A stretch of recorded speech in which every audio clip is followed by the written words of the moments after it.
हाँ जी भाई, सभी को नमस्कार, सभी को राम राम। तो बताइए, एक बार आपको ऑडिबल और विजिबल है क्या भैया? फटाफट से बता दीजिए। आवाज़ आप लोगों को प्रॉपर आ रही है या नहीं आ रही है? और दूसरा आप ये बता दीजिए आप लोग कि फटाफट से एक बार कि आपको दिखाई दे रहा है सब कुछ बढ़िया तरीके से? हाँ जी, फटाफट बताइए, देखें आप लोग सब कुछ आवाज़ वगैरह सब कुछ आपको नज़र आ रही है, सब कुछ बढ़िया? हाँ जी, कमेंट करके बताइए फटाफट से आप लोग।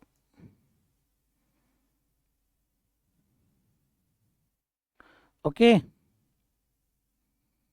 हाँ जी, ओके है क्या भैया सब कुछ?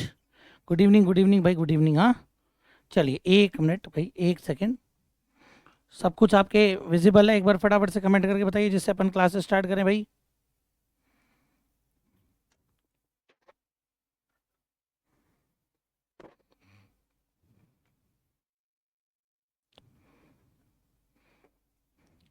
हाँ जी भैया, okay okay, clear clear clear. चलिए तो फिर स्टार्ट करते हैं अपन।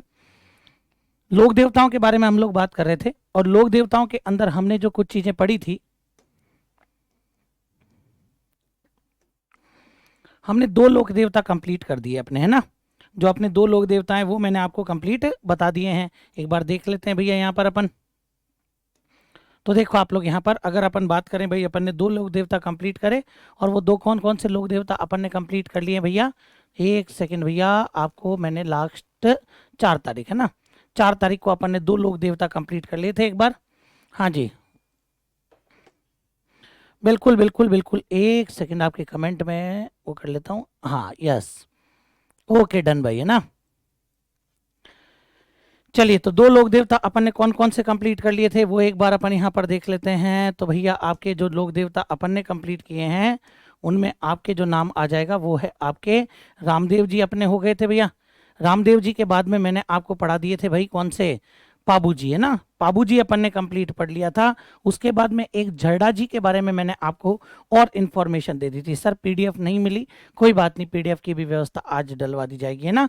चलिए, तो देखो अब आप लोग इसके अंदर नेक्स्ट जो अपने पास में आते हैं, अगले जो अपने पास में लोक देवता आते हैं उनका नाम है आपके और गोगा जी। चलिए, तो अपन गोगा जी के बारे में भी बात कर लेते हैं यहाँ पर कि अपने गोगा जी के बारे में क्या क्या प्रश्न बनते हैं। गोगा जी के बारे में देखिएगा आप लोग। सबसे पहली बात, ये जो हमारे लोक देवता हैं गोगा जी, इनके बारे में सबसे पहले तो यही ध्यान रखना आप लोग कि इनको क्या कहा जाता है। तो गोगा जी को आपके कहा जाता है सांपों का देवता। क्या कहेंगे इनको? सबसे पहली बात तो यही ध्यान रखना कि गोगा जी को क्या कहा जाएगा। तो गोगा जी को आपके सांपों का देवता कहा जाएगा। पहला पॉइंट तो आप यही ध्यान रखना। अब इसके बाद में देखो आप लोग, गोगा जी पर अपने यहाँ पर क्या क्या प्रश्न बन सकते हैं। तो एक बार ध्यान ध्यान से देखिएगा आप लोग कि गोगा जी पर अपने कौन कौन से प्रश्न बन सकते हैं। सबसे पहले तो अपने को ये पता होना चाहिए कि हमारे जो लोक देवता गोगा जी हैं, इन गोगा जी का जन्म कब हुआ था। और उससे भी पहले अगर मैं बात करूं, तो गोगा जी को एक नाम और दे सकते हो भाई आप लोग, जाहर पीर। बोलो क्या कहेंगे? जाहर पीर। हालांकि आगे बताऊंगा, अभी रहने देते हैं इसको, है ना? नहीं तो फिर यहीं पर आपकी सारी चीजें हो जाएंगी, तो फिर बाद में क्या करोगे? तो सबसे पहले अपने को ये पता होना चाहिए कि गोगा जी का जन्म आपके कब हुआ था। जन्म के बाद में हम लोग बात करेंगे इनका जन्म स्थान, कि इनका जन्म हुआ कहाँ था। जन्म स्थान के बाद में अपने को पता होना चाहिए कि ये जो गोगा जी हैं इनके पिता का क्या नाम था।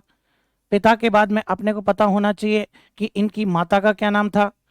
माता के बाद में पता होना चाहिए इनकी पत्नी का क्या नाम था। ऐसे ही देखो, ये जो गोगा जी हैं, इन गोगा जी के गुरु का क्या नाम था भैया, ये भी अपने को पता होना चाहिए कि जो आपके गोगा जी हैं इन गोगा जी के गुरु का क्या नाम था। और गुरु के बाद में देखें तो गोगा जी के पास में एक घोड़ी थी, उस घोड़ी का क्या नाम है भैया। और ऐसे ही ध्यान रखना, ये जो गोगा जी हैं इनका प्रतीक चिन्ह क्या हो जाएगा। यूं मान लीजिए कि ये आपके छोटे छोटे प्रश्न बन रहे हैं यहाँ पर, है ना? ये छोटे छोटे क्या बन जाएंगे आपके? तो यूं मान लेते हैं अपन कि ये अपने छोटे छोटे और प्रश्न बन गए भैया यहाँ पर। तो देखो आप लोग यहाँ पर अगर अपन बात करते हैं, तो भाई जन्म, जन्म के बाद में जन्म स्थान, पिता का नाम, पिता के बाद में माता का नाम। समझना बात को, एक एक पॉइंट को ध्यान से।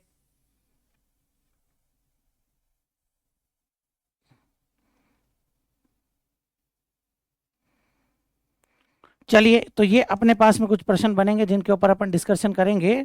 तो इनकी पत्नी का नाम आ जाएगा घोड़ी, और एक बीच में मैंने स्पेस आपके इसलिए कर दिया कि अपने को ये भी पता रहे कि जो गोगा जी हैं उनके कौन सा नृत्य किया जाता है, तो नृत्य के बारे में भी पता होना चाहिए। बिल्कुल सुनील नेहरा जी, बिल्कुल। तो देखिएगा अब आप लोग, सबसे पहले अपन देखें कि इनका जन्म आपके कब हुआ था। तो मैंने आपको क्या कहा, आप लोग हिंदी तिथि जरूर याद रखना।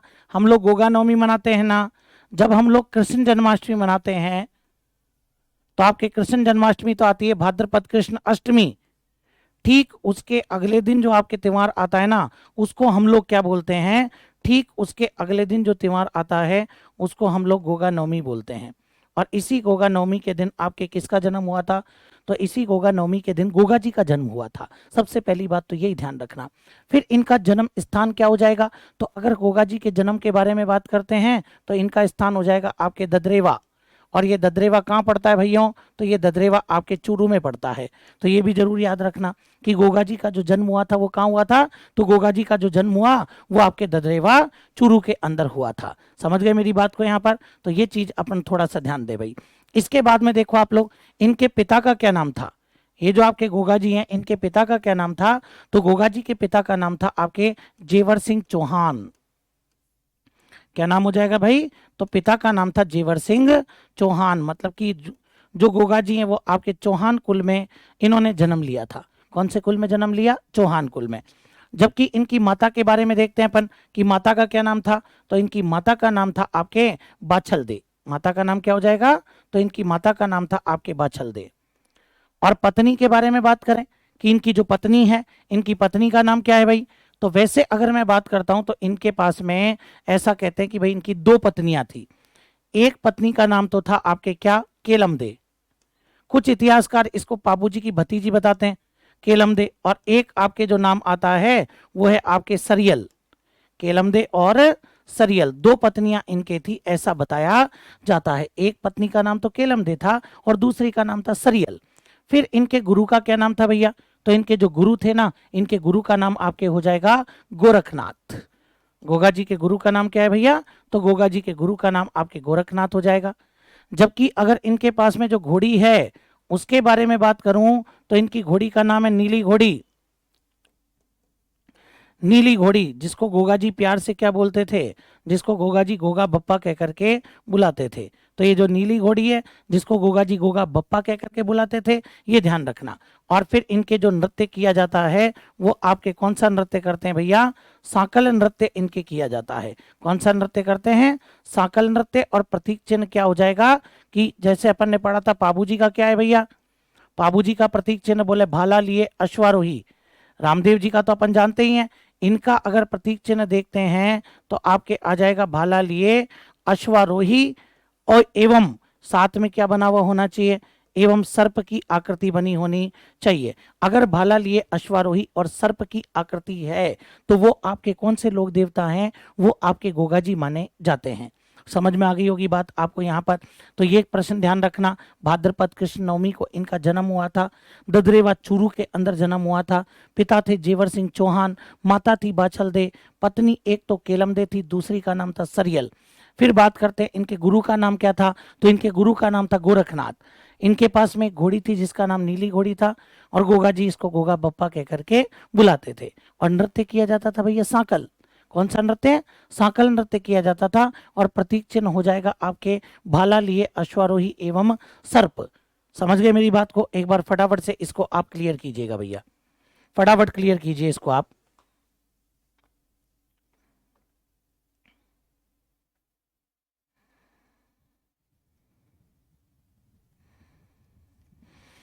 फटाफट से इसको क्लियर कर लो एक एक पॉइंट को। हाँ जी, इस नृत्य में गुरुजी नृत्य करने वाले सांकल की अपने सिर पर मारते हैं, हाथ सिर पीठ ऐसे मारते हैं वो, है ना। हाँ जी।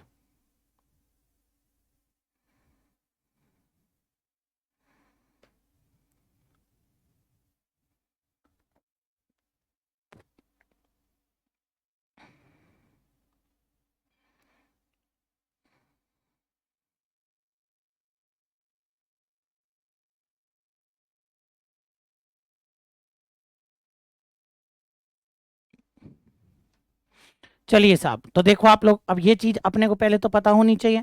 इसके बाद में ऐसे ही एक चीज और बता देता हूं कि अगर मैं बात करूं, ये बाछल और बाछल के साथ में थी एक काछल, दोनों बहनें थी और दोनों का ही विवाह किसके साथ में हुआ था? दोनों का ही विवाह आपके, और ध्यान रखना, जेवर सिंह चौहान के साथ में हुआ था। मतलब कि अगर गोगा जी के बारे में मैं बात करता हूं तो गोगा जी की मौसी, और गोगा जी की मौसी का नाम था आपके क्या? काछल।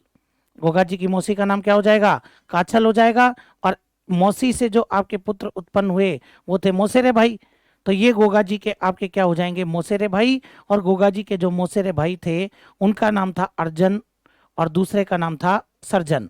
दो भाई थे अर्जन और सर्जन, ठीक है ना? एक का नाम अर्जन और दूसरे का नाम क्या हो जाएगा? तो दूसरे का नाम आपके आ जाएगा सर्जन। तो ये दोनों के दोनों इनके मौसेरे भाई भी थे।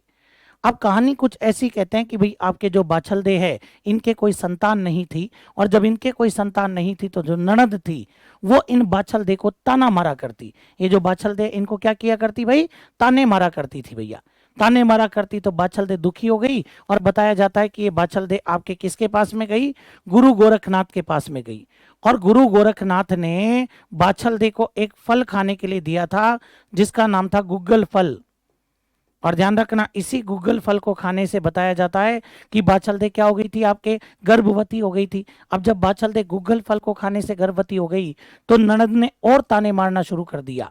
ननद ने कहा कि पता नहीं ये और ये कुलक्षणी है, और उल्टा सीधा कहना शुरू कर दिया कि भाई ऐसे कोई गर्भवती होता है क्या? पता नहीं कहाँ जाकर आई हैं, ऐसे उल्टा सीधा सुनाना शुरू कर दिया साहब।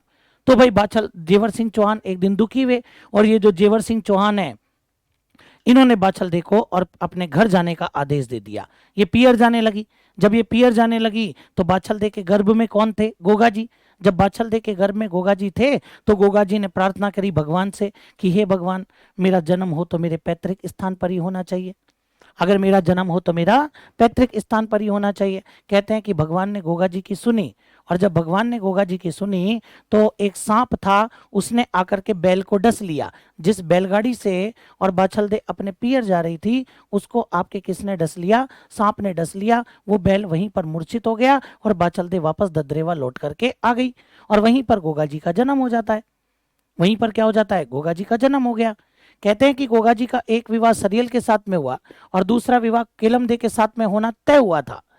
जब होना तय हुआ तो विवाह से पहले ही केलमदे को सर्प ने डस लिया। गोगा जी बड़े क्रोधित हुए, और जब गोगा जी बड़े क्रोधित हुए तो गोगा जी ने आग जलाई। आग जला करके मंत्र बोला, और उनके मंत्रोच्चारण से उस क्षेत्र में जितने भी सांप थे वो आ आकर उस कड़ाई में गिरने लगे।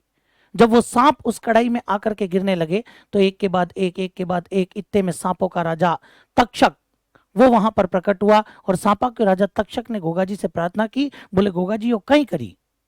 गोगा जी ने कहा कि थे कहीं करी? थे मारी होण वाली लुगाई ने और डश्या, ठीक है ना? और मास पूछे कि मैं कहीं करी? तो गोगा जी, उसने तक्षक ने कहा कि गोगा जी ये तो विधि का विधान है, जो इस धरती पर आया वो जाएगा। गोगा जी इनका वो भी विधि को विधान है, वो भी विधि को विधान है, जो आएगा वो जाएगा, अभिरुक्तु भी आएगा, अभिरुक्तु भी आएगा। तक्षक टेंशन में आ गया। तक्षक ने तुरंत बाछलदे का जहर बाहर वो तक्षक ने तुरंत केलमदे का जहर बाहर निकाला और केलमदे को पुनर्जीवित किया। तो ये ध्यान रखना आप लोग। इसीलिए तक्षक ने फिर गोगा जी को एक बात कही थी कि गोगा जी मैं तो सांपरा राजा हाँ, पण आज सुथे सांपरा देवता कहलाओ बोले। तो गोगा जी को क्या कहा जाता है? गोगा जी को सांपों का देवता कहा जाता है। इसीलिए तक्षक ने कहा था गोगा जी को सांपों का देवता। फिर उसके बाद में कहते हैं कि गोगा जी जब ददरेवा के अंदर जागीरदार बने ना, मतलब कि एक तरीके से गद्दी संभाली, तो इस बात से नाराज हो गए थे कौन? अर्जन और सर्जन। और अर्जन और सर्जन ने जाकर के महमूद गजनवी से कांटेक्ट किया। आई बात समझ में? किससे कांटेक्ट किया? महमूद गजनवी से कांटेक्ट किया। तो ये ध्यान रखना आप लोग। इसके बाद में अगर मैं बात करता हूं तो जो गोगा जी हैं, इन गोगा जी का किसके साथ में विवाद हो गया था? तो ये जो गोगा जी हैं इनका अर्जन और सर्जन से विवाद हुआ। अपने मौसेरे भाई अर्जन एवं सर्जन से क्या हो जाता है? विवाद हो गया। अर्जन और सर्जन से विवाद हुआ। अब जब अर्जन और सर्जन से विवाद हुआ तो ये जो अर्जन और सर्जन जो हैं इन दोनों ने किसकी सहायता ली भैया? तो इन दोनों ने महमूद गजनवी की सहायता ली। जरूर याद रखना, ये जो अर्जन और सर्जन है इन्होंने किसकी सहायता ली? तो इन्होंने आपके महमूद गजनवी की सहायता ली। और ये जो महमूद गजनवी है इसने गोगा जी पर आक्रमण कर दिया। महमूद गजनवी ने कहा कि भाई अर्जन और सर्जन को कि हम तुम्हारे लिए गोगा जी से लड़ेंगे, लेकिन उसके अंदर हमारा क्या फायदा होगा भाई। तो बोले आप कहो जो कर लेते हैं। बोले तो बोले एक काम करते हैं कि और हम युद्ध लड़ेंगे और तुम हमारी गायें लूटने में मदद करोगे। अर्जुन और सर्जन ने कहा जैसा आप कहो वैसा करने को तैयार है। और उधर से आपके मुसलमानों ने गोगा जी की गायों पर अटैक कर दिया। तो गोगा जी के बारे में कहा जाता है कि ये जो गोगा जी हैं ये आपके मुसलमानों से, ये जो गोगा जी हैं ये गोगा जी आपके मुसलमानों से गायों की रक्षा करते हुए, मुसलमानों से गायों की रक्षा करते हुए वीर गति को प्राप्त होते हैं। ये गायों की रक्षा करते हुए क्या हो जाता है, वीर गति को प्राप्त हो जाते हैं। सबसे पहली बात तो ये ध्यान रखना कि गोगा जी मुसलमानों से गायों की रक्षा करते हुए वीर गति को प्राप्त हुए। फिर और जब ये वीर गति को प्राप्त हो गए तो इनकी जो पत्नी थी केलमदे, उस केलमदे के बारे में कहा जाता है कि गोगा जी की पत्नी केलमदे क्या हो जाती है भैया, इस बात से आहत होकर के वो सती हुई। केलमदे क्या हो गई आपके, तो केलमदे सती हो जाती है। अब यहीं पर एक बात ये भी निकल करके आती है, ध्यान से सुनना। अगर मैं कहूं कि मुसलमानों से, ये जो अपने मुसलमान हैं इन मुसलमानों से सर्वाधिक युद्ध लड़ने वाले लोक देवता कौन, तो मुसलमानों से सर्वाधिक युद्ध लड़ने वाले जिन्होंने सबसे ज्यादा युद्ध लड़ा है, तो मुसलमानों से सब सर्वाधिक युद्ध लड़ने वाले और देवता अगर कोई है तो वो आपके मुसलमान, वो आपके गोगा जी को माना जाता है। मुसलमानों से अगर सबसे ज्यादा युद्ध लड़े तो किसने लड़े, तो मुसलमानों से सबसे ज्यादा युद्ध लड़े गोगा जी ने लड़े। आई बात समझ में। और जब ये युद्ध लड़ रहे थे तो इनका सिर कट करके गिर गया, उसके बाद भी इनका धड़ लड़ रहा है भैया, इनका जो धड़ है ना वो लड़ रहा है। और जब धड़ लड़ रहा है तो आपके जो महमूद गजनवी है उस महमूद गजनवी ने और इन्हें क्या कहा, तो महमूद गजनवी ने इन्हें जहार पीर कहा। यह भी जरूर याद रखना कि महमूद गजनवी ने इन्हें क्या कहा था भैया, तो महमूद गजनवी ने इन्हें जहार पीर कहा। और सर्वाधिक युद्ध लड़े थे, ठीक है ना। सर्वाधिक कितने युद्ध बताए जाते हैं भैया, 11 युद्ध बताए जाते हैं, ध्यान रखना। कितने युद्ध बताए गए, तो 11 युद्ध लड़े थे। ऐसा कहा जाता है कि भाई गोगा जी और मुसलमानों के बीच में कितने युद्ध हुए थे, 11 युद्ध हुए थे। और महमूद गजनवी जो है, ठीक है ना, महमूद गजनवी जो है उस महमूद गजनवी ने और इनको क्या कहा भैया, तो ये जो महमूद गजनवी है, महमूद गजनवी ने गोगा जी को जहार पीर कहा। आई बात समझ में। एक बात तो आप ये भी याद रख लेना कि महमूद गजनवी ने इनको क्या कहा था, जहार पीर कहा। और जब ये युद्ध हो रहा था तो इस युद्ध में गोगा जी के सहयोगी कौन थे भाई, तो यहां पे भी आप लोग याद रखना कि युद्ध में गोगा जी के सहयोगी, युद्ध में आपके गोगा जी के सहयोगी कौन थे जिन्होंने इस युद्ध में विशेष भूमिका निभाई, तो उसमें एक नाम तो आता है आपके किसका, जवाहर, जवाहर पांड्या। बोलो किसका नाम आएगा, जवाहर पांड्या। एक नाम तो इसका आ जाता है। एक नाम आता है आपके बज्जू कोतवाल। बोलो किसका नाम आएगा, बज्जू कोतवाल का नाम आता है, बज्जू कोतवाल। वैसे ध्यान रख लेना आप लोग, जवाहर पांड्या की जगह आपको कुछ जगह पर नरसिंह पांड्या भी दिखेगा, नरसिंह पांड्या। यही बात समझ में। जैसे देखो अगर मैं यहाँ पर बात करूं आपके, तो एक चीज देखना आप लोग यहाँ पर सबसे पहले, अगर मैं यहाँ पर बात करूं आपसे तो एक चीज देखना भाई आप, हम लोग जब गोगा जी के बारे में पढ़ते हैं ना, तो देखो आप लोग यहाँ पर गोगा जी के बारे में आपको एक चीज मैं यहाँ पर दिखाता हूं।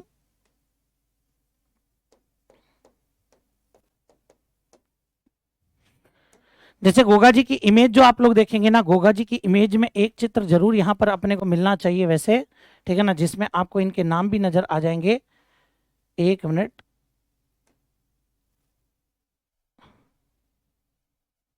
हाँ जी,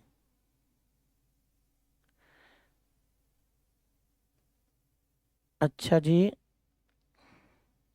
हाँ जी, नरसिंह पांडे का चित्र है वो आपको मैं दिखाता हूँ एक बार, कि गोगा जी का जो चित्रण आता है ना उसके अंदर आपके इनके नाम भी अपने को देखने को मिलते हैं भैया, ठीक है। तो वो आप लोग देखिएगा कि भाई आपके वो कौन कौन है।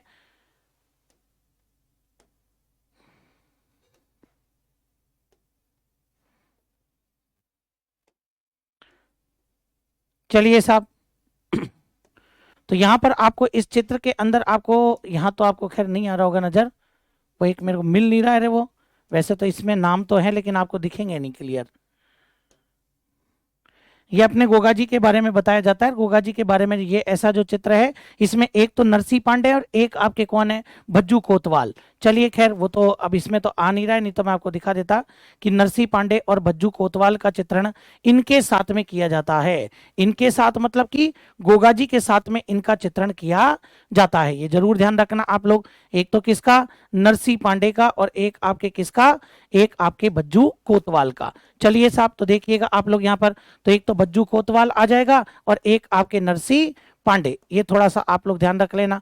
नरसी पांडे ये दोनों के दोनों इनके क्या माने जाएंगे, सहयोगी माने जाएंगे। ऐसे ही मैं एक बात आपको और बताऊंगा, ठीक है ना। अगर मैं बात करूं गोगा जी के युद्धों का उल्लेख, ये जो गोगा जी हैं, इन गोगा जी ने जो भी युद्ध लड़े हैं, तो गोगा जी के जो भी युद्ध हैं उन युद्धों का उल्लेख कौन करता है, तो गोगा जी के युद्धों का उल्लेख और करने वाला कौन, सबसे पहली बात तो कवि मेहाजी बीठू। क्या नाम आ जाएगा, तो उल्लेख करने वाला आपके आ जाता है कवि मेहाजी बीठू। और ये जो कवि मेहाजी बीठू है ना, इन्होंने उल्लेख किया सबसे पहले, तो ये ध्यान रखना। और कौन सी पुस्तक में या कौन सी रचना में, तो रचना है गोगाजीरा रसावला, गोगाजीरा रावला भी बोल सकते हैं, गोगाजीरा रावला।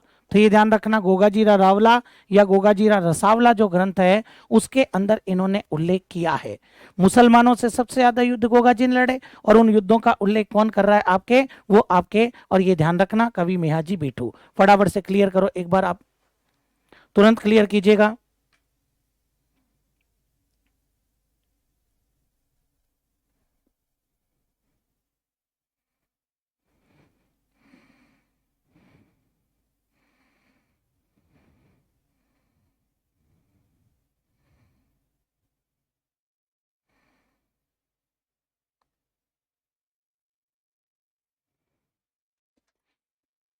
हाँ जी, तो ये जरूर याद रखना, गोगाजीरा रसावला भी मिल सकता है, इस जगह रसावला भी लिखा मिल सकता है, ये ध्यान रख लेना आप लोग, ठीक है। एक तो ये, और ऐसे ही ध्यान रखना, एक जान कवि हुए हैं अपने, जान कवि ने एक ग्रंथ ग्रंथ लिखा है। जान कवि का ग्रंथ का नाम क्या है, कायम रासो। तो ये जो जान कवि हैं, इनके ग्रंथ का नाम है आपके कायम रासो। तो ये भी आप लोग अच्छे से ध्यान रखना। जान कवि का रियल नेम क्या है, अरे भैया जान कवि का रियल नेम है न्यामत खां। जान कवि का ही नाम क्या है आपके, न्यामत खां। और ये जो जान कवि है, इस जान कवि ने कायम रासों में उल्लेख किया है। कायम रासों में भी आपके उल्लेख मिलता है किसका, गोगाजी और महमूद गजनवी के युद्ध का उल्लेख मिलता है। तो एक तो गोगाजीरा रसावला जो कि कवि मेहाजी बीठो की रचना है, और एक आपके कायम रासो जो कि जान कवि या न्यामत खां की रचना है, उसमें भी आपके गोगाजी का उल्लेख मिलता है। तो ये सारी बातें मैंने आपको बता दी। अब इसके बाद में अपन आगे बढ़ते हैं, तो अपने पास में आते हैं कि गोगाजी के प्रमुख मंदिर कौन कौन से हैं। गोगाजी के प्रमुख मंदिर कौन कौन से हैं भैया, तो ये भी आप लोग ध्यान देना भैया। पहली बात तो गोगाजी के मंदिरों को कहा जाता है भैया मेड़ी। पहली बात तो यही ध्यान रखना कि गोगा जी के जो मंदिर होते हैं वो आपके क्या हो जाएंगे, मेड़ी। समझ में आ गई बात यहाँ पर। चलिए साहब अभी बताऊंगा आगे, सुनील नेहरा जी। तो मेड़ी इनको कहा जाता है। अब मेड़ी के बारे में आप लोग देखो, इनकी कितनी मेड़ी, मुख्य रूप से तीन। कितने मंदिर हो जाएंगे इनके, तो इनके आपको टोटल मिलेंगे 3 मंदिर। और वो 3 मंदिर कौन कौन से मिलेंगे भैया, नंबर 1, जो नंबर 1 इनका मंदिर है वो है आपके शीर्ष मेड़ी। जब गोगाजी युद्ध लड़ रहे थे तो एक स्थान पर सिर कट करके गिर गया था, उसको कहते हैं शीर्ष मेड़ी। और ये शीर्ष मेड़ी आपके कहाँ पर है, ये शीर्ष मेड़ी आपके ददरेवा, ददरेवा बोले तो आपके चूरू। तो ददरेवा चूरू के अंदर आपके शीर्ष मेड़ी हो जाएगा पहला। दूसरा मंदिर अगर मैं देखूं तो दूसरा मंदिर कहां पर है भैया, तो दूसरे स्थान पर जाकर के इनका धड़ गिरा था, और जिस स्थान पर जाकर के इनका धड़ गिरा उस स्थान को क्या कहते हैं अपन, धुरमेड़ी। बोलो क्या कहते हैं भैया, धुरमेड़ी कहते हैं, ध्यान रखना। और ये जो धुरमेड़ी है इसी को हम लोग एक नाम से और जानते हैं, और वो आपके हो जाएगा गोगा मेड़ी। धुरमेड़ी को ही अपन एक नाम से और जानते हैं, क्या, गोगा मेड़ी। फिर ध्यान रखना आप लोग, ये आपके कहां पर है, तो ये आपके नोहर हनुमानगढ़ के अंदर है। ये आपके कहां हो जाएगा, तो ये आपके नोहर हनुमानगढ़ के अंदर है, ये भी आप लोग ध्यान रखना। नोहर हनुमानगढ़, धुरमेड़ी या गोगा मेड़ी। और तीसरे नंबर पर अगर मैं बात करता हूं आपके कि तीसरे नंबर पर आपके क्या आ जाएगा, तो तीसरे नंबर पर आपके लघु मेढ़ी कौन सा आ जाएगा भाई तीसरे नंबर पर, तो तीसरे नंबर पर अगर मैं बात करता हूं तो आपके आ जाता है लघु मेढ़ी। चलिए साहब, तो ये भी आप लोग थोड़ा ध्यान रख लेना कि भाई एक तो आपके शीर्ष मेढ़ी जो कि ददरेवा चोरू के अंदर है, एक आपके धुर मेढ़ी या गोगा मेढ़ी जिसको अपन बोलते हैं, और एक आपके क्या आ जाएगा लघु मेढ़ी। समझ गए मेरी बात को? हाँ जी बिल्कुल, असिस्टेंट प्रोफेसर के लिए ये क्लास, ठीक है ना। अब देखो आप लोग, ये जो शीर्ष मेढ़ी वाला मंदिर है यहां सिर कट करके गिरा था, ये धुर मेढ़ी या गोगा मेढ़ी आपके आ जाएगा। अब ये मंदिर आपके सबसे इंपॉर्टेंट है, ये जो धुरमेड़ी वाला मंदिर है ना, ये आपके सबसे इंपॉर्टेंट होगा, क्योंकि इसके अंदर सबसे पहली बात तो क्या आएगी आपके, ये मंदिर बनवाएगा कौन, तो ये जो मंदिर है ये आपके फिरोज शाह तुगलक द्वारा बनवाया गया। सबसे पहले तो ये ध्यान रख लेना। हालांकि फिरोज शाह तुगलक गोगा जी के समकालीन नहीं है, वैसे भी मंदिर मृत्यु के बाद में बनता है, तो ये फिरोज शाह तुगलक द्वारा निर्माण करवाया गया। किसके द्वारा निर्माण करवाया गया, तो फिरोज शाह तुगलक द्वारा, और मंदिर का निर्माण करवाया गया। पहली बात तो यही ध्यान रखना। फिर जब फिरोज शाह तुगलक मंदिर बनवाएगा तो ये क्या अपनी स्टाइल में बनवाएगा क्या, मतलब ये हिंदू संस्कृति का बनवाएगा? नहीं, ये मुस्लिम शासक है तो मुस्लिम पैटर्न में ही बनवाएगा भैया। तो देखो आप लोग यहाँ पर, तो आपसे अगर बात करें फिरोज शाह तुगलक द्वारा निर्माण करवाया गया पहला, मंदिर कैसा बना, मकबरे के समान। तो जो मंदिर बना वो कैसा बना, आपके मकबरा नुमा मंदिर निर्माण हुआ, ये भी याद रखना। तो किस लोक देवता की समाधि मकबरे के समान है, तो आपका उत्तर क्या होगा, गोगा जी। और ये ध्यान रखना, तीसरे नंबर पर बात करें तो तीसरे नंबर पर इस पर क्या लिखवाया, इस पर आपके, हाँ जी हाँ, तो देखो आप लोग अगर तीसरे नंबर पर बात करते हैं तो तीसरे नंबर पर क्या लिखवाया भैया, हाँ जी तीसरे नंबर पर आपके इस पर बिस्मिल्लाह लिखवाया। ये जो मंदिर बनवा दिया ना, इस मंदिर के ऊपर इन्होंने क्या लिखवा दिया, इस मंदिर के ऊपर लिखवाया बिस्मिल्लाह। अरे भैया बिस्मिल्लाह का मतलब होता है, अपन लोग कहते हैं ना श्री गणेश करो, वैसे ही मुस्लिम धर्म में क्या होता है, बिस्मिल्लाह करो, मतलब अल्लाह को याद करके प्रारंभ करो। तो इसके ऊपर क्या लिखवा दिया, बिस्मिल्लाह लिखवाया। तो ये भी जरूर याद रखना कि इसके ऊपर क्या लिखवाया भैया, बिस्मिल्लाह लिखवाया। लेकिन अगर मैं बात करूं फिर इसके बाद में कि ये जो आपके मंदिर है इसको वर्तमान स्वरूप देने वाला कौन, मतलब कि जैसा आप आज इस मंदिर को देखते हैं ना, वैसा आपके और वर्तमान स्वरूप देने वाला कौन हो जाएगा, तो वो आपके हो जाएंगे कौन, तो ये अच्छे से याद कर लो कि वर्तमान स्वरूप देने वाला महाराजा गंगा सिंह, महाराजा गंगा सिंह। महाराजा गंगा सिंह ने इसको वर्तमान स्वरूप प्रदान किया था, ठीक है ना। महाराजा गंगा सिंह कहाँ वाले हैं भैया, बीकानेर। तो महाराजा गंगा सिंह जो बीकानेर के हैं उन्होंने इसको वर्तमान स्वरूप प्रदान किया। फिर यहाँ पर आपके एक मेला भी लगता है, गोगा मेढ़ी पशु मेला। इसी नौहर हनुमानगढ़ में आपके क्या लगेगा, तो इसी नौहर हनुमानगढ़ में आपके गोगा मेढ़ी पशु मेला भी लगता है। और ये जो आपके गोगा मेढ़ी पशु मेला है नौहर हनुमानगढ़ में लगता है भैया, कब लगता है, तो ये आपके लगता है साहब श्रावण पूर्णिमा से। तो ये जो मेला लगता है ना, ये आपके श्रावण पूर्णिमा से भाद्रपद पूर्णिमा तक लगता है। श्रावण पूर्णिमा से लेकर कब तक लगेगा, तो श्रावण पूर्णिमा से आपके भाद्रपद पूर्णिमा तक ये मेला लगता है। 1 महीने मेला लग रहा है, 1 महीने। इसीलिए तो इसको क्या कहते हैं, सर्वाधिक लंबी अवधि वाला पशु मेला। जरूर याद रखना, सर्वाधिक लंबी अवधि वाला पशु मेला, ये आपके किसको कहते हैं, गोगा मेढ़ी पशु मेला। सर्वाधिक लंबी अवधि वाला पशु मेला आपके इसी को कहा जाता है। चलिए साहब, तो ये भी चीज आप थोड़ा सा ध्यान रख लेना भैया, सर्वाधिक लंबी अवधि वाला पशु मेला। फिर एक मंदिर और आ रहा है ना, लघु मेढ़ी। लघु मेढ़ी मतलब छोटा मंदिर, जिसको बोलते हैं गोगा जी की ओल्डी।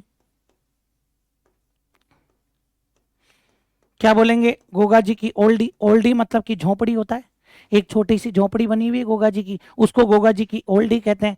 और ये जो गोगा जी की ओल्डी कहाँ पर है ये आपके, तो ये आपके खिलेरियों की ढाणी।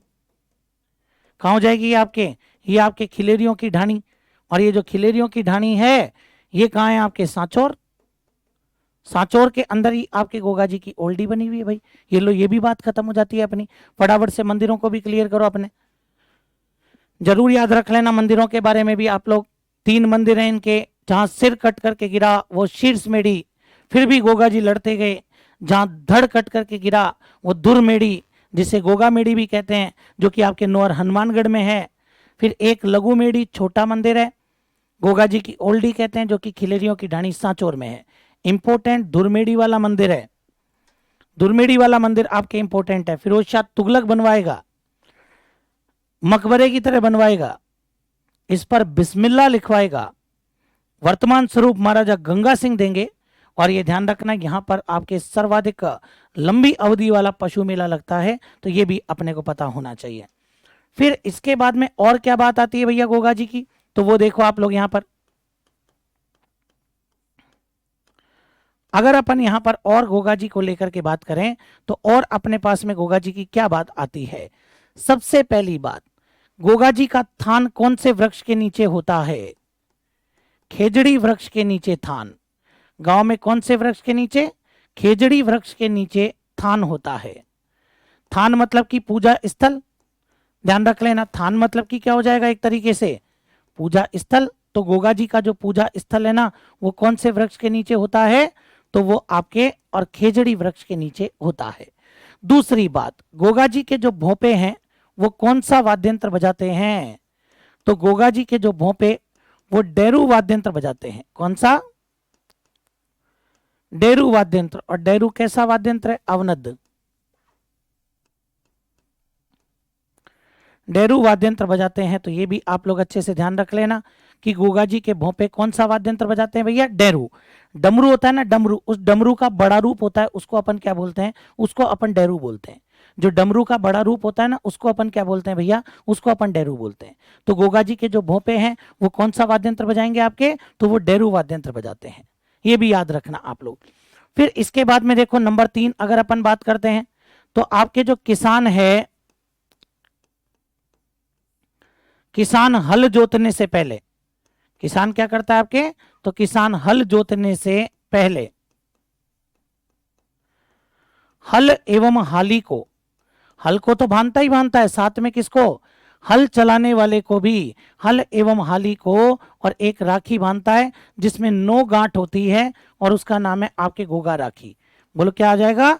गोगा राखी। गोगा राखड़ी बोलते हैं अपन उसको। तो ये ध्यान रखना आप लोग कि किसान हल जोतने से पहले हल को भी 9 गांठों की राखी बांधता है और हाली को भी, हाली मतलब हल चलाने वाला, उसको भी राखी बांधता है। ऐसे ही गोगा जी के मंदिर में पुजारी, गोगा जी के मंदिर में पुजारी आपके हिंदू भी होते हैं।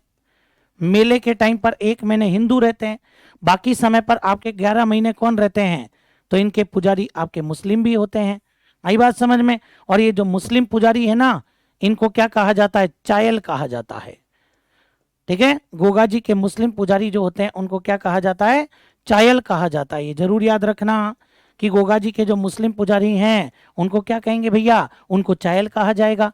ठीक है ना? तो ये अच्छे से आपको पता होना चाहिए कि गोगा जी के मुस्लिम पुजारी को क्या कहते हैं? चायल। और रामदेव जी के मेघवाल जाति के भक्त को क्या कहते हैं भैया? रीखिया कहते हैं। क्या कहते हैं? रीखिया। एक और बात देख लो आप लोग गोगा जी के बारे में।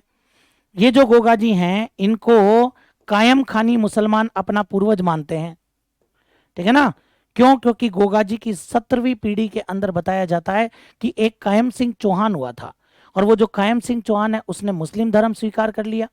जो कायम सिंह चौहान था ना, उसने आपके मुस्लिम धर्म स्वीकार कर लिया। और जब उसने मुस्लिम धर्म स्वीकार कर लिया तो कायम सिंह चौहान के जितने भी वंशज हैं वो सब क्या कहलाए? कायम खानी मुसलमान। तो कायम खानी मुसलमान कहीं ना कहीं ये मानते हैं, कायम खानी मुसलमान कहीं ना कहीं ये मानते हैं कि बोले साहब, और हमारे पूर्वज कौन है? वो गोगा जी हैं। ठीक है, तो कायम खानी मुसलमान, कायम खानी मुसलमान गोगा जी को अपना पूर्वज मानते हैं। जरूर याद रखना, कायम खानी मुसलमान गोगा जी को अपना पूर्वज मानते हैं। अच्छे से याद रख लेना आप लोग, अपना पूर्वज मानते हैं। कौन? कायम खानी मुसलमान जो होते हैं वो गोगा जी को अपना पूर्वज मानते हैं भैया। समझ गए मेरी बात को यहाँ पर? तो ये भी आप लोग अच्छे से पता कर लेना भैया। पहला तो खेजड़ी वृक्ष के नीचे स्थान होता है, भोंपे डेरू वाद्य यंत्र बजाते हैं, किसान हल जोतने से पहले हल और हाली को 9 गांठों की राखी बांधता है, फसल बोने से पहले तेजा टेर गाता है, हल जोतने से पहले नहीं। पुजारी हिंदू और मुस्लिम दोनों होते हैं, ध्यान रखना, जिसमें मुस्लिम पुजारी को चायल कहा जाता है और कायम खानी मुसलमान गोगा जी को अपना पूर्वज मानते हैं? फटाफट से एक बार क्लियर कर लीजिए भैया, आप लोग तुरंत क्लियर कीजिएगा भाई।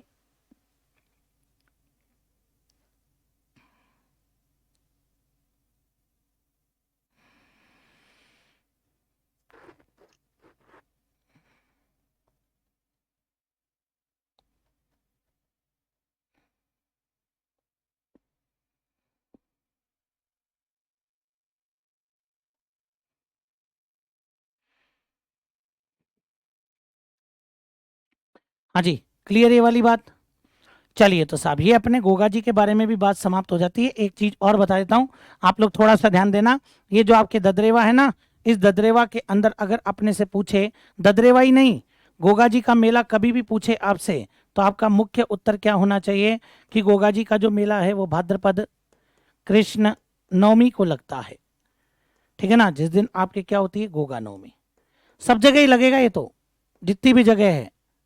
बस यहां पर इस डेट के बीच में ही आ गया, इसलिए मैंने अलग से लिखाया नहीं। चलिए तो आगे बढ़ते हैं भैया इसके अंदर। अब देखो, इसी के अंदर एक बात और आती है आपके, कि अपने एक लोक देवता आते हैं जिनका नाम है केसरिया कुंवर जी। केसरिया कुंवर जी, ये पंचपीर में नहीं है भैया, अलग से बता रहा हूं आपको। केसरिया कुंवर जी, जैसे मैंने झरडा जी बताए थे ना, वैसे ही आप लोग ध्यान रखना कि ये जो अब मैं बता रहा हूं ये भी आपके पंचपीर में शामिल नहीं है। समझ रहे हो मेरी बात को? सुन लेना अच्छे से कि ये भी आपके पंचपीर के अंदर शामिल नहीं है। ठीक है ना? चलिए साहब, तो ये जो आपके लोक देवता हैं ये भी आपके पंचपीर में शामिल नहीं है। तो भैया अच्छे से याद रखना इस बात को आप लोग। तो ये जरूर याद रख लेना कि अब जो मैं आपको यहाँ पर बता रहा हूँ वो आपके कौन से लोक देवता आ जाएंगे। तो अब जो मैं आपको यहाँ पर बता रहा हूँ ना, वो आपके आ जाते हैं, बताओ कौन से?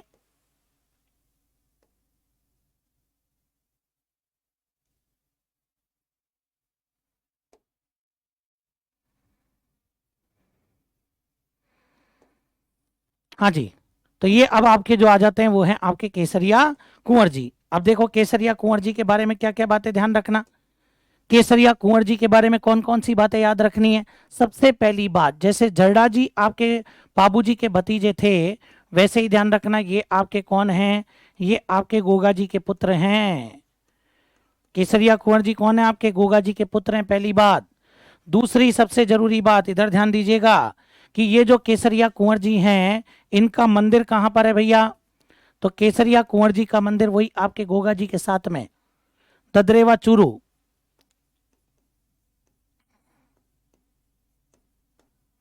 ददरेवा चूरू के अंदर इनका मंदिर हो जाएगा। फिर ये जो केसरिया कुंवर जी हैं, इनके यहां पर ध्यान रखना, इनके जो भक्त होते हैं वो भक्त क्या करते हैं? सफेद रंग के झंडे चढ़ाते हैं, भक्त सफेद ध्वजा चढ़ाते हैं। ठीक है ना? तो सफेद ध्वजा किसके चढ़ाई जाती है? केसरिया कुंवर जी के आपके जो भक्त होते हैं वो आपके क्या करते हैं? सफेद ध्वजा चढ़ाते हैं। तो ये भी याद रखना आप लोग। और अगर ऐसे ही बात करें तो ये जो आपके केसरिया कुंवर जी हैं, इनके जो भोपे होते हैं, इनके जो भोपे होते हैं ना, तो इनके भोपे आपके सांप का जहर, इनके भोपे सांप का जहर मुंह से चूस कर निकालते हैं। ठीक है ना? सांप का जहर आपके कैसे निकालेंगे? तो इनके भोपे सांप का जहर मुंह से चूस कर निकालते हैं। तो ये भी याद रखना, मतलब इनके यहाँ पर भी सांप के खाइवे का इलाज होता है, तो सांप का जहर मुंह से चूस कर निकालते हैं। तो ये आपके बात हो जाती है किसके बारे में? ये गोगा जी के पुत्र केसरिया कुंवर जी, जो भी आपके लोक देवता माने जाते हैं, उनकी बात है। फटाफट से लिख लीजिए भैया, फटाफट से नोट कर लीजिए केसरिया कुंवर जी के बारे में। कोई चीज ऐसी नहीं होनी चाहिए जो अपने को याद नहीं हो, फटाफट नोट कीजिएगा।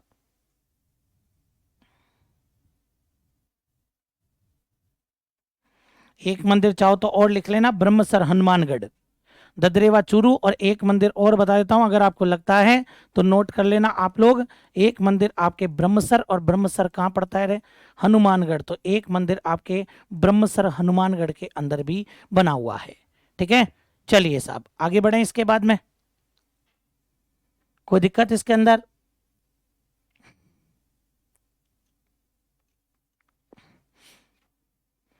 चलिए, तो तीन प्रमुख लोक देवता अपन ने पढ़े, तीन के बाद में अपन आगे बात करते हैं। तो आगे अपन बात करें तो कौन से लोक देवता अपने पास में आते हैं? तो देखो आप लोग, हड़बू जी, लो साहब, हड़बू जी के बारे में बात करेंगे इसके बाद में अपन। हड़बू जी ये भी अपने एक लोक देवता हैं पंचपीरों के अंदर। सबसे पहली बात तो यही पता होना चाहिए कि हड़बू जी को क्या कहा गया, शकुन शास्त्री। शकुन शास्त्री, जो शगुन अपशगुन इनके बारे में बताए वो आपके कौन हो जाता है, शकुन शास्त्री। जरूर याद रखना किस लोक देवता को शकुन शास्त्री कहा जाता है, तो हड़बू जी को शकुन शास्त्री कहते हैं। दूसरी बात इधर देखो आप लोग, ये जो हड़बू जी हैं ये किसके मौसेरे भाई हैं, तो भैया ये रामदेव जी के मौसेरे भाई हैं, जैसा मैं आपको पहले भी बता चुका हूं, ठीक है ना। ये हड़बू जी जो हैं ये आपके किसके, तो ये आपके रामदेव जी के मौसेरे भाई हो जाएंगे। ये तो मैं आपको पहले भी बता चुका हूं ना, तो ये भी आप लोग थोड़ा सा ध्यान रखना कि ये रामदेव जी के मौसेरे भाई हैं भैया। अब इनके बारे में अपने को बात क्या क्या याद रखनी है, तो वो भी अपने को फोकस करना चाहिए भाई। तो देखो आप लोग इनके बारे में अपन कौन कौन सी बातें विशेषकर याद रखें। सबसे पहला प्रश्न तो ये कि भैया हड़बू जी का जन्म कहां पर हुआ था, सबसे पहले तो ये याद रखना।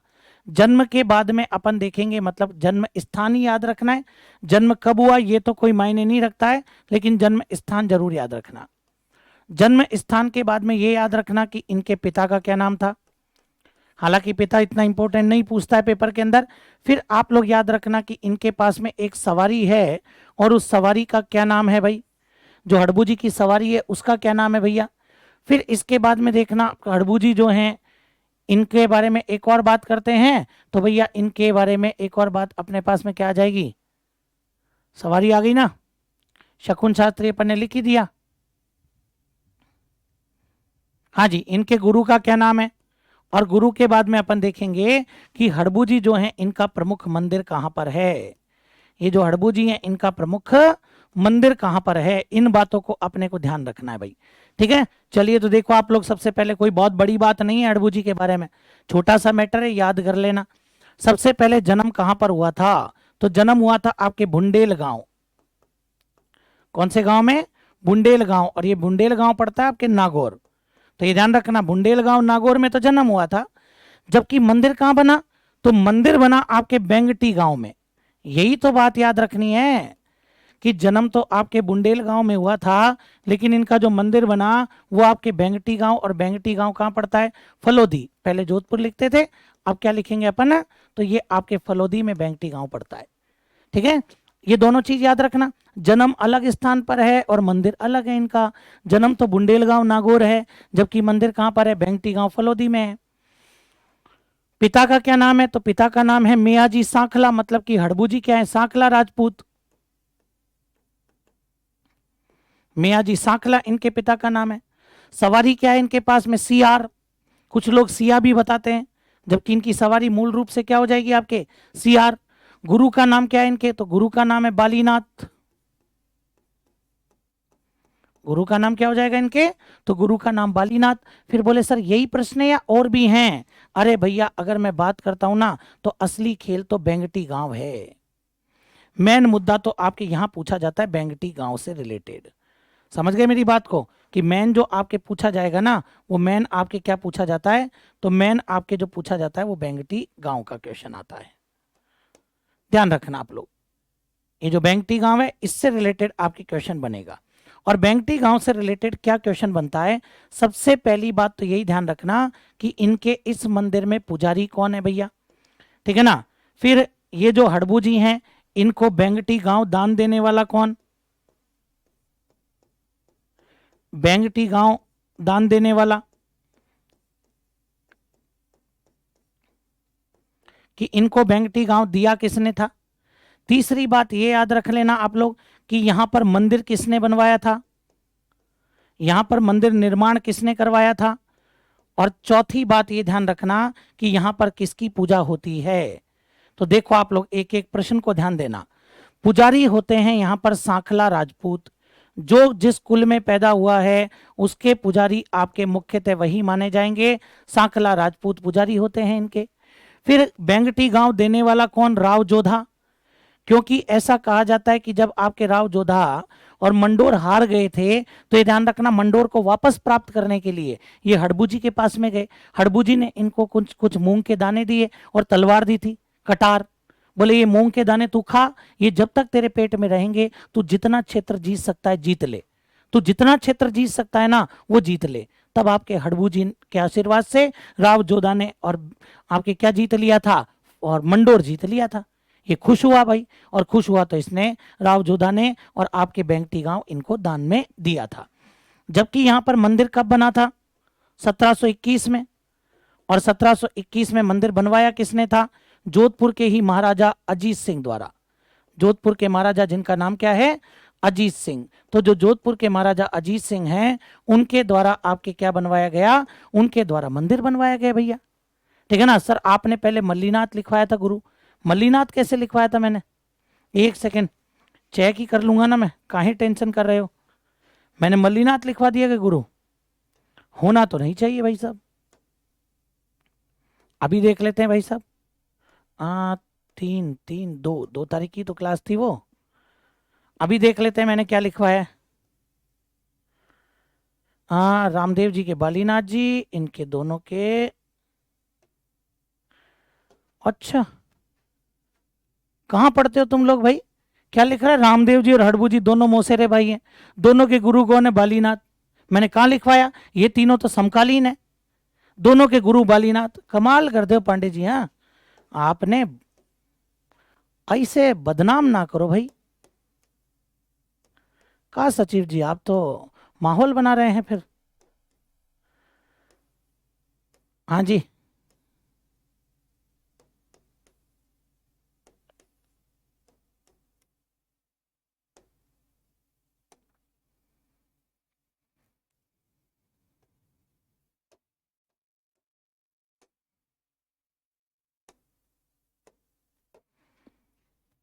ठीक है, हाँ जी। 1721 में महाराजा अजीत सिंह ने निर्माण करवाया।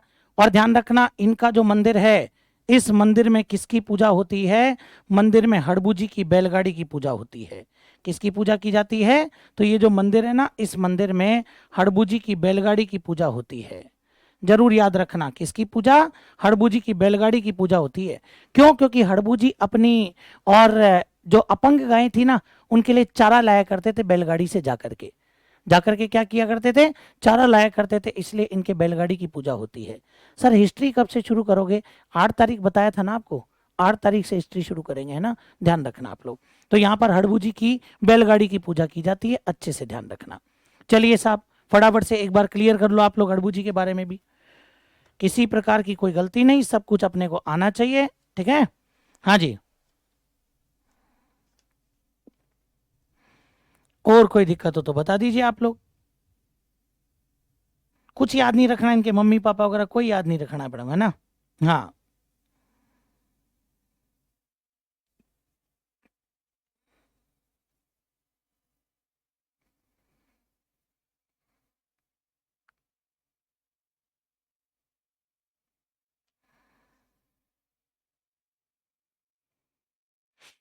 बोलिए भाई, क्लियर, आगे बढ़ूं, फटाफट से बताइए, देखें एक बार, क्लियर है क्या भाई, आगे बढ़ूं तब तो।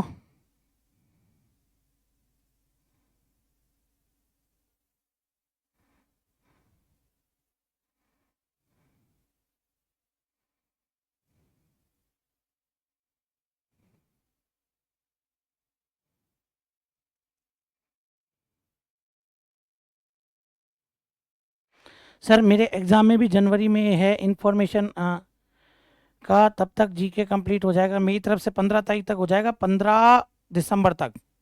ठीक है ना, 15 दिसंबर तक का मैं टाइम लेकर के चल रहा हूँ, 15 दिसंबर तक कंप्लीट हो जाएगा। ठीक है, एक चीज मैं आपको बता देता हूँ एक बार, ठीक है ना, थोड़ा सा 1 मिनट वेट कीजिएगा आप लोग, एक चीज मैं आपको यहाँ पर बता देता हूँ, ध्यान से देखना आप, है ना।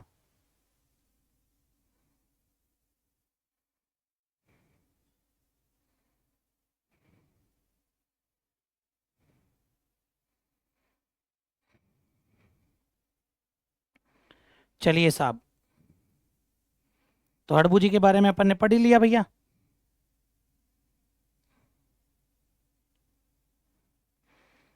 आगे बढ़े इसके बाद में, हाँ जी। चलिए साहब, डन हो गया भैया, है ना। तो ये अपन ने हड़बू जी के बारे में भी पढ़ लिया। अब हड़बू जी के बाद में अपने पास में एक लोक देवता और आते हैं, आखिरी लोक देवता अपन, मतलब पंचपीर में आखिरी, है ना। पंचपीरों में आखिरी लोक देवता अपन पढ़ लेते हैं, जिनका नाम है आपके मेहाजी, और पूरा नाम हो जाएगा मेहाजी मांगलिया। बोलो क्या नाम आएगा? मेहाजी मांगलिया। इनके बारे में अपन थोड़ी सी और बात करेंगे, और फिर अपने पंचपीर क्या हो जाएंगे भैया, तो जो पंचपीर है वो अपने समाप्त हो जाएंगे, ठीक है। ये चीज आप लोग थोड़ा सा ध्यान रखना। मेहाजी मांगलिया, अब देखो मेहाजी मांगलिया के बारे में क्या क्या विशेष बातें याद रखनी है भाई। सबसे पहले तो अपने को ये ध्यान रखना कि ये जो मेहाजी मांगलिया हैं, इनका जन्म, ध्यान से देखना आप लोग, इनका जन्म कब हुआ, छोड़ो रहने दो, जन्म कहां हुआ था ये मैं आपको बता देता हूं, तापू गांव। और ये तापू गांव पड़ता है आपके जोधपुर। तो जोधपुर के तापू गांव में इनका जन्म माना जाता है। हालांकि थोड़ा सा कई लोग बापिणी बता देते हैं, तो ये थोड़ा सा आप लोग ध्यान रखना, तापू गांव में इनका जन्म हुआ। इनके पिता का नाम क्या था, तो इनके पिता का नाम बताया जाता है गोपाल राज। पिता का नाम क्या है भाई इनके? गोपाल राज इनके पिता का नाम है। ऐसे ही देखो इनकी एक धर्म बहन है, जरूर याद रखना आप लोग, पुष्कर की एक लड़की, जिसको इन्होंने धर्म बहन बनाया और वचन दिया था कि कभी भी कोई तेरे पे संकट आए तो तू याद करना, और उसका नाम था पाना गुजरी। बोलो क्या नाम आएगा? पाना गुजरी। और ये पुष्कर की थी। इसी की गायों पर हमला कर दिया था आपके, किसने? जैसलमेर के एक राणंग देव थे, राणंग देव भाटी। और जब गायों पर हमला कर दिया तो ये आपके मेहाजी बचाने के लिए गए थे। तो ये जरूर ध्यान रखना, जैसलमेर के राजा राणंग देव भाटी, जैसलमेर के राजा का नाम क्या था? राणंग देव भाटी। और उस राणंग देव भाटी से लड़ते हुए, और ये आपके, या मैं लिखूं कि राणंग देव भाटी से गायों की रक्षा करते हुए ये वीर गति को प्राप्त हुए। मतलब कि ये भी गोरक्षक देवता हैं, गायों की रक्षा करते हुए, और ये आपके क्या हो जाएंगे? गायों की रक्षा करते हुए वीर गति को प्राप्त हो गए थे भैया। समझ में आ गई बात आपको यहाँ पर? तो ये आपके वीर गति को प्राप्त हो गए थे, जरूर याद रखना ये वाली बात आपको। जैसलमेर के राजा राणंग देव भाटी से गायों की रक्षा करते हुए वीर गति को प्राप्त हो गए। इनके पास में एक घोड़ा भी था, पूछता है ना पेपर में, इनके पास में घोड़ा था, और इनके घोड़े का नाम क्या था? किरण काबरा। जरूर याद रखना कि इनके पास में जो घोड़ा था उसका नाम था किरण काबरा। अपन लिस्ट बना चुके हैं। एक बात और, इनके जो भोंपे होते हैं ना मेहाजी के, उनको एक श्राप लगा हुआ है, और ऐसा कहते हैं कि इनके भोपों की वंश वृद्धि नहीं होती है। क्या करना पड़ता है फिर? गोद लेना पड़ता है। तो ये ध्यान रखना आप लोग, इनके भोपों की वंश वृद्धि नहीं होती। तो किस लोक देवता के भोपों की वंश वृद्धि नहीं होती है? तो मेहाजी के भोपों की, भोपे मतलब पुजारी, बिल्कुल। जैसलमेर के शासक थे राणंग देव, वो जो राणंग देव भाटी थे उनके साथ ये लड़ रहे थे और वीर गति को प्राप्त हो गए। किसकी गायों की रक्षा कर रहे थे? पाना गुजरी की गायों की रक्षा कर रहे थे। और मेहाजी को इसीलिए मैं कह सकता हूं गोरक्षक देवता। क्या कहूंगा इनको? इनको मैं गोरक्षक देवता इसीलिए कह सकता हूं। इसीलिए मैं मेहाजी को एक नाम और देता हूं कि क्षत्रिय का धर्म निभाया, इसीलिए इनको उज्जवल क्षत्रिय कहा जाता है। कल को आपसे पूछे कि उज्जवल क्षत्रिय किसे कहा जाता है, तो मेहाजी को कहा जाता है। ध्यान से सुनना कि अपने जोधपुर के अंदर एक राजा थे जिनका नाम था रावचूड़ा, ठीक है ना। और ऐसा कहा जाता है कि रावचूड़ा के समकालीन थे, रावचूड़ा के समकालीन थे। और दूसरी एक और बात बताता हूं, हमारे जो घोड़े वाले बाबा, राजस्थान के इतिहास के जनक, जिन्हें कहते हैं कर्नल जेम्स टॉड, और कर्नल जेम्स टॉड जो हैं, इन कर्नल जेम्स टॉड ने इन्हें, और क्या बताया भाई आपके, अभी बताऊंगा, मंदिर वगैरह सब बताऊंगा, चिंता मत करो। कर्नल जेम्स टॉड ने इन्हें पंवार वंशी राजपूत माना है,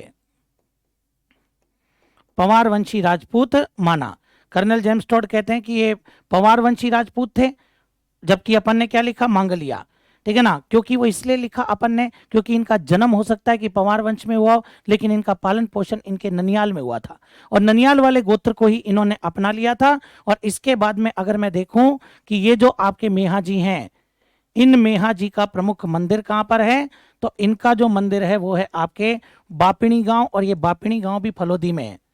ये जो बापिणी गांव है, ये बापिणी गांव भी आपके कहाँ हो जाएगा, फलोदी में है। और यहीं पर आपके लगता है मेहा जी का मेला, और मेला लगता है आपके कब, कृष्ण जन्माष्टमी के दिन। जरूर याद रखना, भाद्रपद कृष्ण अष्टमी। कृष्ण जन्माष्टमी के दिन किस लोक देवता की विशेष पूजा होती है, तो मेहा जी की विशेष पूजा होती है। समझ में आ गई बात यहाँ पर। तो ये ध्यान रखना आप लोग कि जन्म तापू गांव में हुआ था, पिता का नाम गोपाल राज था, बहन पाना गुजरी जिसी की गायों की रक्षा करते हुए रणंग देव से लड़ते हुए वीर गति को प्राप्त हुए। घोड़ा था किरण काबरा, इनके भोपों की वंशवृद्धि नहीं होती है। राव चूड़ा के समकालीन थे, टोड़ साहब ने इनको पवार वंशी राजपूत बताया। और ये ध्यान रखना मंदिर इनका बापिणी गांव फलोदी में है, जहां पर आपके भाद्रपद कृष्ण अष्टमी को मेला लगता है। फटाफट से क्लियर कर लीजिए आप लोग तुरंत। हाँ जी, कुछ इतिहासकार इन्हें केलू जी बताते हैं, इनके पिता का नाम।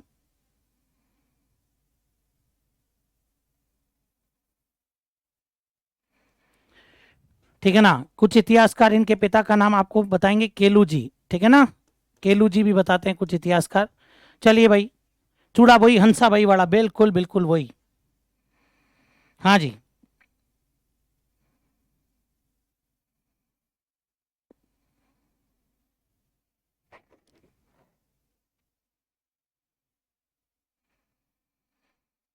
चलिए भैया, कोई दिक्कत इसके अंदर, फटाफट से बता दीजिए आप लोग।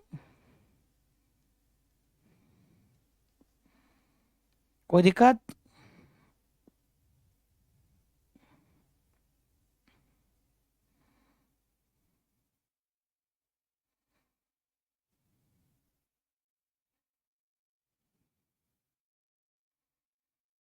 हाँ जी,